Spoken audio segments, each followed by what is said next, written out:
C'est un milieu très anthropisé, très artificialisé. C'est pour ça qu'on a besoin aussi, encore plus, d'un contrat, d'un rassemblement d'acteurs et de financeurs qui permettent de prendre en compte cette artificialité et d'essayer de la gérer au mieux.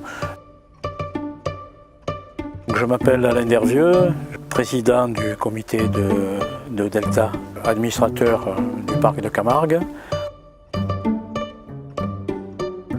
Ici, les eaux camarguaises sont amenées essentiellement par le Rhône, soit le petit, soit le grand.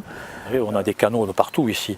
Les bras du Rhône sont enserrés par des digues qui peuvent atteindre des hauteurs assez importantes, puisque à la sortie d'Arles, on a quand même des hauteurs de 7 mètres, 7 mètres et demi.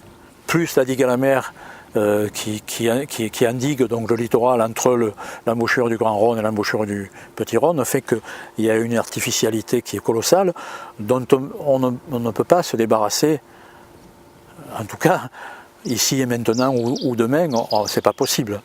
C'est une histoire qui est relativement longue. En fait, on a commencé à vraiment parler de gestion globale de l'eau en l'an 2000 en Camargue. Nous nous sommes dotés maintenant en 2012 d'un contrat de delta, celui de la Camargue, le seul en Provence-Alpes-Côte d'Azur, et qui permet justement d'élaborer des stratégies pour gérer au mieux cette ressource qu'est l'eau. Alors d'abord, contrat de milieu, qu'est-ce que c'est? Un animateur, d'abord c'est important, dans notre cas c'est le parc de Camargue, des financeurs et des acteurs locaux qui proposent des actions finançables dans le cadre, pour ce qui nous concerne, de la gestion des eaux de surface. L'idée est d'un contrat de milieu adapté à la Camargue, c'est-à-dire le contrat de delta en l'occurrence, c'est d'essayer d'avoir une amélioration de la gestion globale de l'eau pour le milieu, les acteurs et les activités humaines, bien entendu. Le contrat de Delta Camargue, c'est finalement l'ambition qu'ont tous les acteurs présents sur ce territoire de se doter d'un outil performant pour faire en sorte de gérer une de nos ressources les plus importantes mais les plus précieuses, c'est l'eau. Le plus important, c'est d'avoir, pour un contrat de milieu, c'est d'avoir réuni des acteurs qui n'avaient pas forcément l'habitude de se parler, de se côtoyer, de travailler ensemble. On a besoin que ce contrat fédère tout le monde et qu'il mette en synergie tous les acteurs, parce que sinon chacun fait un peu de son côté.